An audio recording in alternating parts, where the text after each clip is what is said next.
I was tired from the day, but still felt slightly amped from the Adderall that I had taken in the afternoon. In the previous week or so, I had been having bizarre and very disturbing dreams, which I believe might have been a reflection of my general frustration with the fact that my life had not been going as planned. I was very depressed, and I had recently dropped out of college, right after my first semester, despite a 3.9 GPA. A few months prior to this experience, I had been hospitalized for an amphetamine overdose. Setting: it was a Thursday night, around 11 o'clock. I was in my room, in the suburbs of an insulated, northeastern college bubble town. I wanted to go to sleep, but I could not because of the Adderall. I decided to take one of my mother's Ambiens to help me get to sleep. At 11 p.m., I ingested one 10mg Ambien pill. I sat at my computer, in my room, and read articles on Wikipedia. I was waiting for the effects to come on. I don't know why I did not go to bed, maybe I already knew what I was going to do. After a few minutes, a kid I had met at school, before I dropped out, messaged me online and we started conversing. At 11:20 p.m., I began to feel very mildly sedated. I noticed that typing required more effort and thought.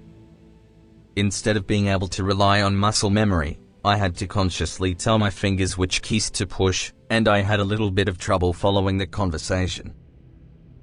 I was definitely feeling more heavily sedated. I started feeling slightly dissociated, almost like a very low-level DXM trip with fewer visual distortions. I thought to myself that I would probably go to bed soon. I also experienced a little numbness, and even forgot that I was holding a cup of water a few times. I looked up from typing for a second, and as I did, I realized that my depth perception and perspective in general seemed a little off. It was nothing major, it just seemed a bit like the lines of perspective did not all go to the same vanishing point. It was similar to a Picasso painting. It is at this point that I decided I didn't really feel like going to sleep, so I decided to experiment. Valerian root, I have used it before in combination with melatonin and vitamin B6 for dream potentiation, and I remembered it being very mildly psychedelic, and giving faint traces especially in darkness. I also remembered that I still had some valerian root extract left over from my investigations. I went to my medicine cabinet and got out 5 of the 450mg capsules out. Around 11:30, I swallowed the valerian root capsules. While I was in my bathroom, I noticed a bottle of generic diphenhydramine HCl. I have used Benadryl recreationally in the past, on numerous occasions, and I remembered strange delirium-like hallucinations with higher doses. I was feeling like a crackhead anyways, and so I just did it. I already had a bit of a tolerance from recently abusing Benadryl, but I knew that I was about to feel the valerian, so I only took 100mg. I walked back to my room, now feeling a bit nervous. I lay down on my bed and waited. I knew quite a bit about pharmacological chemistry, psychology, and cognitive science.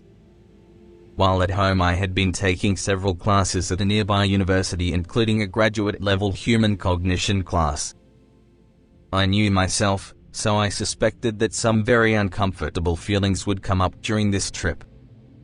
After a few minutes of lying there waiting, out of some weird subconscious masochist need, I decided then and there that tonight was going to be intense, terrifying but intense. I got up and resolutely walked to the bathroom to get more drugs. As I looked into the dark room, I saw an apparition hovering in the darkness in the instant before I turned on the light. It looked like a thick translucent cloud in the shape of a rippling curtain, and it was very similar in texture and color to the grayish-blue lights you see when you apply pressure to your own closed eyes. I took 1 more Ambien, 4 more Benadryl, and grabbed the bottles of Benadryl and valerian to bring back to my room now. I was now feeling moderately inebriated, though still coordinated enough to have no trouble walking back. I lay down on my bed and turned off the lights. I could faintly make out the outlines of my room in the dim light coming in under my door and through my window. Almost immediately I noticed the same cloudy mist. This time it was taking up my entire field of vision, though not obscuring it.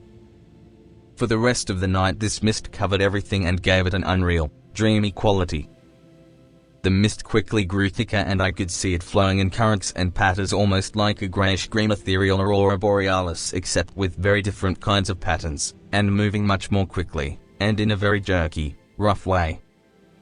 This jerky quality of the mist made it look as if everything was in a film played at a low frame rate, an effect that characterized the entire experience. The mist would concentrate itself in the center of my vision, and when I looked at the dim outline of my swivel chair, it interacted with the chair, circling around it in a current that eventually formed a cone around the column of the chair. I noticed spindly, almost crystalline-like structures branching off of the upper parts of the chair. When I closed my eyes, I noticed a very vivid residual image of my room. As the night wore on, the open-eyed image would eventually become so ethereal and the closed-eyed one so vivid, as to render them virtually indistinguishable. The entire time in my room I had been growing steadily more dissociated, so that by this point I was roughly at the level of a higher second plateau DXM trip. I turned on the lights and looked around. Everything seemed basically normal, just a bit off perspective with a dreamlike, unreal quality and the low frame rate effect, all of which seemed to be induced by the mist. I looked at my wall and happened to notice that the clockwork orange poster, showing a silhouette of Alex and his friends walking towards you, looked exactly like a hologram. It was three-dimensional, had green and orange tinges, and the figures strutted back and forth as I moved my head back and forth. I looked at my other poster with similar results. When I looked back, however, the outlines of the figures in the clockwork orange poster were vibrating at a high frequency. The vibrations were subtle at first, but very soon the variation became so large that the characters seemed fuzzy and slightly foggy, much like the room. After this point I have no linear concept of memory. The following I remember in small, disconnected, dream portions. In fact, I thought that all of this was a bad dream until I spoke to my dad the next day. With traditional psychedelics like acid and mushrooms, I get visuals, but they are always, or almost always, clearly just visual distortions. They are not real, they are not fully formed or defined. They do not sit with me in my kitchen and carry out a coherent conversation with me. With these it was different. Everything seemed dreamlike, so a dreamlike figure seemed just as real as anything else. With no reality-based frame of reference, it became impossible to distinguish between these true hallucinations and reality. After the intensity of the vibrating started to increase, it came to a point where the figures seemed to be vibrating so much that they now had the ability to move independently of the poster. I remember seeing the figures step out of the poster and into my room. They looked completely, solidly, real, but at the same time not at all, almost as if they were copies of people. I could sense that they were not human by their shadowy texture and color and by the way they moved. They did not walk or even really move at all, rather it was as if I was watching a series of still frames in sequence. They would jerkily step around, and often appear somewhere else without warning. I remember hearing voices in my head. Some of them whispered, some of them cried, some of them screamed.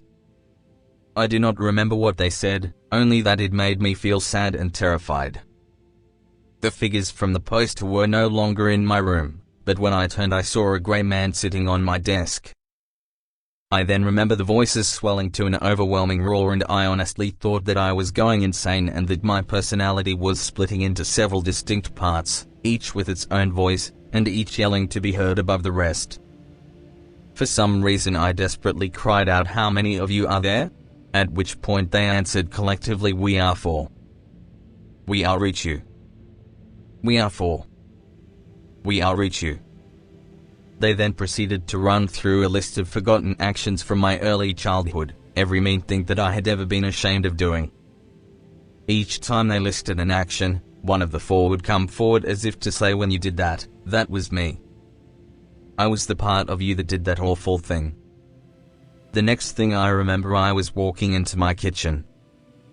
As I stepped in, my older brother stepped out of a shadowy corner.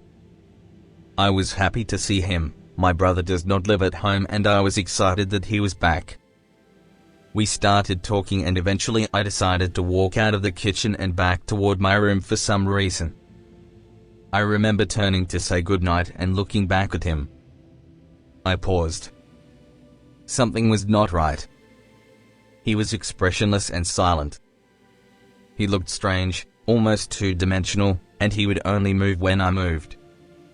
When I stepped toward him, he seemed to rock back on hinges and move behind the doorway into the shadows. When I stepped back, he would rock back into place and appear to be normal. I spent a few seconds repeatedly stepping back and forth and watching him swing like some demonic cardboard cutout. Disconcerted, I turned around to go to my room only to find him silently leaning against the wall next to me, staring blankly at me. I walked around the house trying to get away from this strange, lifeless, shadowy incarnation of my brother, but everywhere I turned, there he would be, leaning stiffly and unmoving, staring blankly. "Why are you doing this?" I asked him. "You're not even real, go away," I yelled. At this point I ran into my dad who, apparently, was real and had been woken by my screaming at the air at 3 a.m.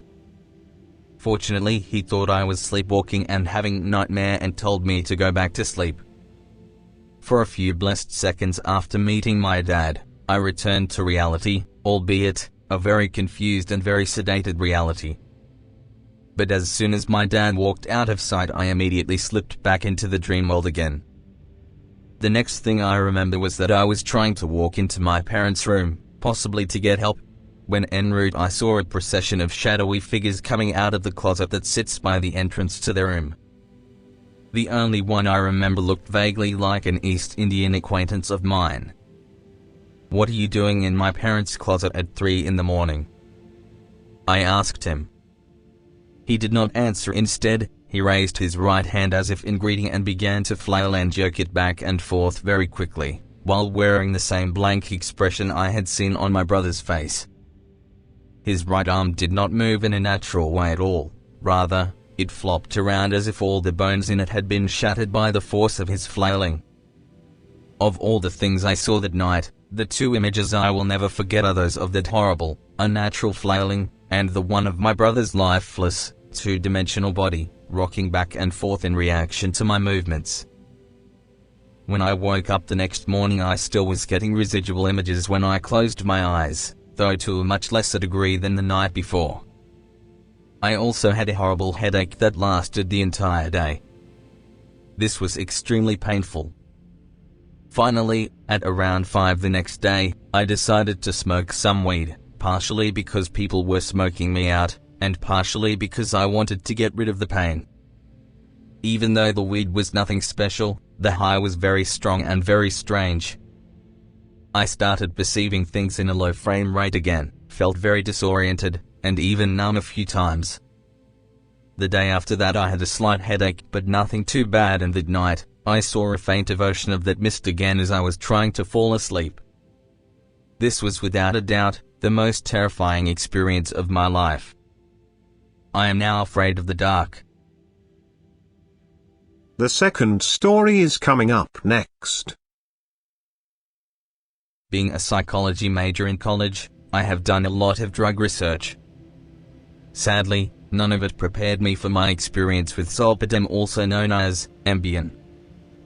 I'll make this report as brief as possible while still providing full detail. It all started in my friend's dorm room late at night. We were looking for her old prescription bottles to see if there was anything good. We found 2 bottles of Concerta and a bottle of 10 mg Ambien. I knew that Ambien was a sleep aid, so at first I wasn't very interested in trying it, but that quickly changed when I looked it up online. Mistake number 1, I didn't pay attention to the dosages. Either that, or I was just too stoned to remember them. As the brave adventurer among my companions, I boasted that I would insufflate the Ambien later that night. Little did I know what kind of crazy stuff would happen. Fast forward to later that night. My friends and I had been smoking a nice blunt and were pretty hazy by the time I was ready to take on the Ambien. Setting: the downstairs living room of my on-campus apartment. My girlfriend Elaine, roommate Alex, and other friend Brandon were there to trip sit me. Alex was on the computer while Elaine and Brandon were watching TV while smoking with me. Completely ignorant of the dosages reported online, I crushed up a pill and made one big line on a random piece of furniture, the TV stand. The line was relatively easy to snort. At first I felt nothing, and then I still felt nothing, or so I thought. I walked over to my fluffy leather chair and made myself comfortable just in case things got crazy. I feel a little weird, I told my sitters. Naturally, since I didn't feel much of anything, I crushed up another pill and snorted it immediately. This is where my memory becomes foggy, so the rest of this report won't be as clear as I'd like it to be. At the time I felt like I was completely fine, but looking back on it, I was pretty messed up, and not in a pleasing way. Being the idiot that I am sometimes, I quickly snort another pill of Ambien because I wanted to feel something major. This put me at 30 milligrams, but during the next half of an hour I would snort 2 more pills in my dazed and dreamlike state, putting the total at 50 milligrams. This is an amount that I still can't believe I did. Things started to get scary really fast after this point. The state my mind was in, at this point, could best be compared to a dream. I was not in control of any part of my being, physically or mentally. The rest of the story is a mix of my own memories and what I've been told by my sitters, so it may be too brief to be of any use to anyone. Elaine and I went upstairs to my bedroom to lay down because I was feeling weird, to say the least. I looked down at my carpet and had a full-blown hallucination. The carpet had turned into an ocean. It even had waves and ripples and such. For some reason, I thought nothing of it and looked away. This is another detail that reminded me of being in a dreamlike state. I was dreaming while I was awake, similar to sleep deprivation-induced psychosis. Because I had taken such a large amount of Ambien through insufflation, my mind had fallen asleep so fast that some of my consciousness, basic instincts and raw emotion, and my physical body, were still awake. As I lay down with Elaine, I had some of the strangest thoughts and daydreams, but unfortunately I cannot remember any of them. At this point in time I was in total confusion about the world around me. Elaine told me that she needed to leave so she can get home in time, and for some reason it really upset me. Actually, I started crying my eyes out like a 2-year-old. To me it was the saddest thing ever, and I rarely get upset over things. We walked downstairs so I could walk her out to her car while she was trying to soothe me because she knew I was dripping out. Instead of going outside to the car, I sat myself down in the living room and started bawling again. I kept telling her that I didn't want her to leave, acting like a toddler in daycare who just got dropped off by his mommy. Eventually I calmed down enough to walk her outside and hug goodbye, or so I am told. I don't remember ever going outside. I was no longer myself. I was someone totally different. I proceeded to sit back down in my chair and promptly pass out, with strange thoughts and images still racing through my mind. Over the whole night, I had many hallucinations, but only remembered one well enough to write it down. Overall, there is no recreational value in Ambien for me. It was a weird experience, but I wasn't able to remember 90% of what I saw or thought about. I lost total control of myself as well. Had my sitters not hidden the Ambien, I could have really screwed myself over, because after snorting 5 pills, my dreamy mind kept asking for more. Although I can barely remember the night, my friends told me that I kept wanting to snort more and more. Never insufflate Ambien without a sitter. Who knows what would have happened had I been left alone? I was already pushing the limits. I could have been seriously hurt had I been left by myself. Don't even bother with such a scary hypnotic if you're looking for recreational use.